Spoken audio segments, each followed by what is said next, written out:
সুপ্রিয় দর্শক, আসসালামু আলাইকুম। সবাইকে স্বাগত জানাচ্ছি আজকের গুরুত্বপূর্ণ সংবাদে। প্রথমেই জানিয়ে দিচ্ছি সংবাদ শিরোনাম, পরে বিস্তারিত। প্রচারের শুরুতেই উত্তাপ, বিএনপি জামায়াত মুখোমুখি। এদিকে কিশোরগঞ্জে নির্বাচনী জনসভায় বিএনপির দুই পক্ষের সংঘর্ষ। সর্বশেষ একটি দল ভারতের সঙ্গে আঁতাত করে ক্ষমতায় আসতে চায়, আব্দুল্লাহ মোহাম্মদ তাহের। শুনছিলেন সংবাদ শিরোনাম, এখন বিস্তারিত। তার আগে হৃদয় ছুঁয়ে যাওয়া একটি অনুরোধ। যদি হাদি নামটি আপনার বিবেককে নাড়া দেয়, যদি প্রকাশ্য দিবালোকে গুলিবিদ্ধ হওয়ার সেই মুহূর্ত আপনাকে প্রশ্ন করতে বাধ্য করে, তবে আজ একটু সময় দিন। কমেন্টে শুধু লিখুন, হাদির ওপর হামলার বিচার চাই। আর যদি আপনি চান সত্যটা চাপা না পড়ুক, যদি চান আমরা ভয় ছাড়াই এসব খবর আপনাদের কাছে পৌঁছে দিতে পারি, তাহলে এখনই চ্যানেলটি সাবস্ক্রাইব করুন। সাবস্ক্রাইব মানে শুধু একটি বাটন চাপা নয়, এটি অন্যায়ের বিরুদ্ধে সত্যের পাশে দাঁড়ানোর অঙ্গীকার। চলুন নীরব না থেকে বিস্তারিত জেনে নিই। প্রচারের শুরুতেই উত্তাপ, বিএনপি জামায়াত মুখোমুখি। প্রায় ১৭ বছর পর দেশ আবার একটি প্রতিযোগিতামূলক জাতীয় নির্বাচনের পথে হাঁটছে। ক্ষমতাচ্যুত আওয়ামী লীগের অনুপস্থিতিতে এবারের ভোটের মাঠে প্রধান প্রতিদ্বন্দ্বী হিসেবে সামনে এসেছে বিএনপি এবং জামায়াতে ইসলামের নেতৃত্বাধীন ১০ দলীয় নির্বাচনী ঐক্য। শান্তিপূর্ণ পরিবেশে ২২ জানুয়ারি থেকে প্রচার শুরু হলেও প্রথম ২ দিনেই স্পষ্ট হয়ে উঠেছে, এই নির্বাচন শুধু প্রতিদ্বন্দ্বিতার নয়, বরং বিএনপি ও জামায়াতের মধ্যে সরাসরি মুখোমুখি রাজনৈতিক লড়াইয়ের সূচনা। প্রচারের প্রথম দিন থেকেই দুই দলের শীর্ষ নেতাদের বক্তব্যে আক্রমণাত্মক সুর দেখা যায়। গত বৃহস্পতিবার ও শুক্রবার বিএনপি চেয়ারম্যান তারেক রহমান রাজধানী ঢাকা ও সিলেট বিভাগ সহ বিভিন্ন জেলায় ৮টি জনসভায় বক্তব্য দেন। অন্যদিকে জামায়াতের আমির ডাক্তার শফিকুর রহমান ঢাকার মিরপুর সহ উত্তরবঙ্গের কয়েকটি জেলায় ৫টি জনসভায় ভাষণ দেন। এই বক্তব্যগুলো বিশ্লেষণ করলে বোঝা যায়, সামনের দিনগুলোতে এই পাল্টাপাল্টি আক্রমণের মাত্রা আরও বাড়তে পারে। তারেক রহমান তার বক্তৃতায় জামায়াতের নাম উল্লেখ না করলেও ১৯৭১ সালের মুক্তিযুদ্ধে স্বাধীনতা বিরোধী ভূমিকার প্রসঙ্গ টেনে কড়া সমালোচনা করেন। ধর্মের অপব্যবহার করে বেহেশতের টিকেটের প্রতিশ্রুতিকে তিনি শিরক ও কুফরি বলে আখ্যা দেন। একই সঙ্গে নির্বাচন ঘিরে ইলেকশন ইঞ্জিনিয়ারিং, পোস্টাল ব্যালট ছিনতাই এবং এনআইডি ও মোবাইল নাম্বার সংগ্রহের মাধ্যমে ভোট চুরির আশঙ্কা তুলে ধরেন। তিনি দিল্লি নয়, পিন্ডিও নয়, সবার আগে বাংলাদেশ স্লোগান দিয়ে জাতীয়তাবাদী অবস্থান জোরালো করেন। পাল্টা প্রতিক্রিয়ায় জামায়াতের নেতারা বিএনপির বিরুদ্ধে অতীত দুর্নীতি, চাঁদাবাজি ও নব্য ফ্যাসিবাদের অভিযোগ তোলেন। শুক্রবার খুলনায় জামায়াতের সেক্রেটারি জেনারেল মিয়া গোলাম পারোয়ার নির্বাচনকে দিন কায়েমের নিয়মতান্ত্রিক জিহাদ হিসেবে বর্ণনা করে বলেন, আগে যুদ্ধ হতো অস্ত্র দিয়ে, এখন হচ্ছে ব্যালট দিয়ে। তিনি তারেক রহমানের বক্তব্যের কড়া সমালোচনা করে অভিযোগ করেন, কাউকে কাফের বলা ইসলাম সম্মত নয়। দুই পক্ষের বক্তব্যে একটি মিল পাওয়া যায়, বিদেশি আধিপত্য প্রসঙ্গ। বিএনপি জামায়াতকে পাকিস্তানের প্রভাবের অভিযোগে আক্রমণ করছে, আর জামায়াত বিএনপির বিরুদ্ধে দিল্লির আধিপত্যের তকমা লাগাচ্ছে।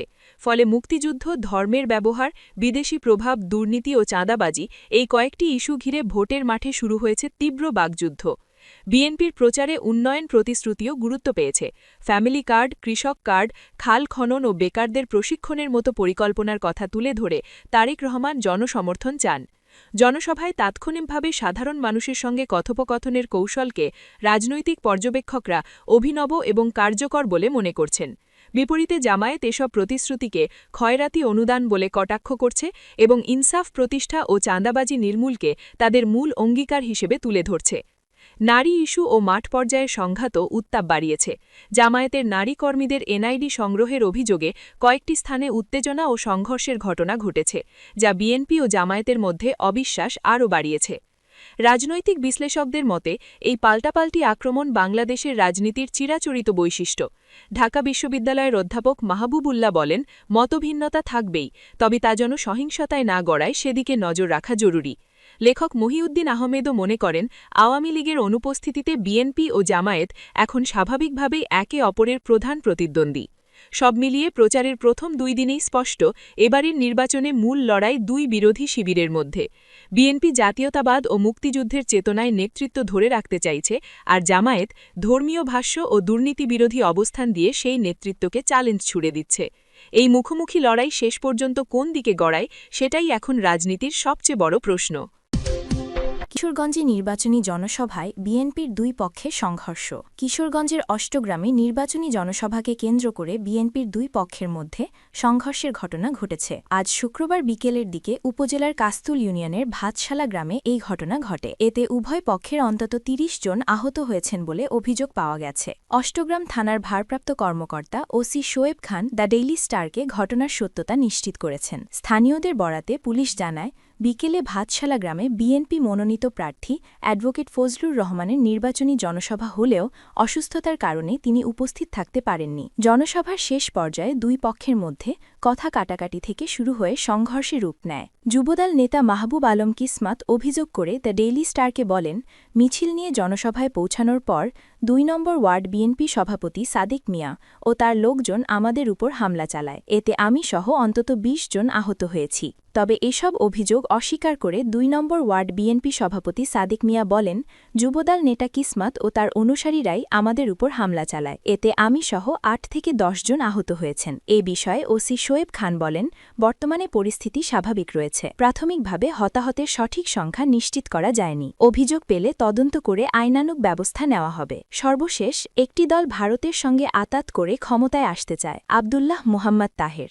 বিএনপিকে ইঙ্গিত করে কুমিল্লা ১১, ১৪গ্রাম আসনে জামায়াতে ইসলামের প্রার্থী ও দলটির নায়েবে আমির সৈয়দ আব্দুল্লাহ মুহাম্মদ তাহের অভিযোগ করেছেন, একটি দল ভারতের সঙ্গে আতাত করে ক্ষমতায় আসতে চায়। তিনি বলেন, ওই দল ভারতের সঙ্গে আপোষ করে দেশ শাসনের স্বপ্ন দেখছে এবং প্রয়োজনে বাংলাদেশকে ভারতের কাছে বিক্রি করে দিতেও প্রস্তুত। তবে এ দেশের মানুষ এবং ৪ কোটি যুব সমাজ কোনোদিনই সে স্বপ্ন বাস্তবায়ন হতে দেবে না। শুক্রবার বিকেলে ১৪গ্রাম উপজেলার চিওরা ইউনিয়নের ধরকরা উচ্চ বিদ্যালয় মাঠে স্থানীয় জামায়াতে ইসলামী আয়োজিত নির্বাচনী জনসভায় প্রধান অতিথি হিসাবে বক্তব্য দেন তিনি। এসব কথা জনসভায় বিশেষ অতিথি হিসাবে বক্তব্য দেন কুমিল্লা ৪ আসনে ১০ দলীয় জোটের প্রার্থী ও জাতীয় নাগরিক পার্টির দক্ষিণ অঞ্চলের মুখ্য সংগঠক হাসনাত আব্দুল্লাহ। বিএনপিকে ইঙ্গিত করে আব্দুল্লাহ মুহাম্মদ তাহের আরও বলেন, একটি দল ফ্যামিলি কার্ড বিতরণ করছে যা সম্পূর্ণ ভুয়া এবং বেআইনি। তিনি দাবি করেন, প্রধান নির্বাচন কমিশনার নিজেই বলেছেন, এ ধরনের কার্ড বিতরণ নির্বাচন আচরণ বিধির লঙ্ঘন এবং এসব কার্ড বহনকারীদের বিরুদ্ধে ব্যবস্থা নেওয়া হবে। তাহের বলেন, আগামী ১২ই ফেব্রুয়ারি নির্বাচন শুধু সরকার গঠনের নয়, এটি নির্ধারণ করবে আমরা আবার ফ্যাসিবাদের দিকে ফিরব কিনা, নাকি একটি সুন্দর ও মানবিক বাংলাদেশ গড়ে তুলব। ১০ দলীয় জোট আসন্ন নির্বাচনে সরকার গঠন করবে এমন দৃঢ় আশাবাদ ব্যক্ত করে জামায়াত নেতা বলেন, এই জোটে দেশের সব ইসলামী দল, মুক্তিযোদ্ধার রাজনৈতিক শক্তি ও জুলাই যোদ্ধাদের অন্যতম দল এনসিপি রয়েছে। তার অভিযোগ, স্বৈরাচারের পতনের পর গত ১.৫ বছরে চাঁদাবাজি বেড়েছে, যার শিকার হচ্ছেন রিকশা চালক, ক্ষুদ্র ব্যবসায়ী ও সাধারণ মানুষ। জনসভায় বিশেষ অতিথি হিসাবে বক্তব্য দেন এনসিপি নেতা হাসনাত আব্দুল্লাহ। তিনি বলেন, তাদের লক্ষ্য একটি ঐক্যবদ্ধ ও বৈষম্যহীন বাংলাদেশ গড়া। তিনি ভোটারদের উদ্দেশ্যে বলেন, ভয় ভীতি উপেক্ষা করে ১২ই ফেব্রুয়ারি ভোট কেন্দ্রে উপস্থিত থাকতে হবে। ব্যালট ছিনতাই বা কেন্দ্র দখলের চেষ্টা হলে জনগণই তার জবাব দেবে বলেও হুঁশিয়ার দেন তিনি। সভাপতিত্ব করেন চিওরা ইউনিয়ন নির্বাচন পরিচালনা কমিটির আহ্বায়ক মহিউদ্দিন আহমেদ ভুইয়া। সভায় আরও বক্তব্য দেন ইসলামী ছাত্র শিবিরের সাবেক কেন্দ্রীয় সভাপতি জাহিদুল ইসলাম সহ জামায়াত ও শরিক দলের বিভিন্ন পর্যায়ের নেতারা।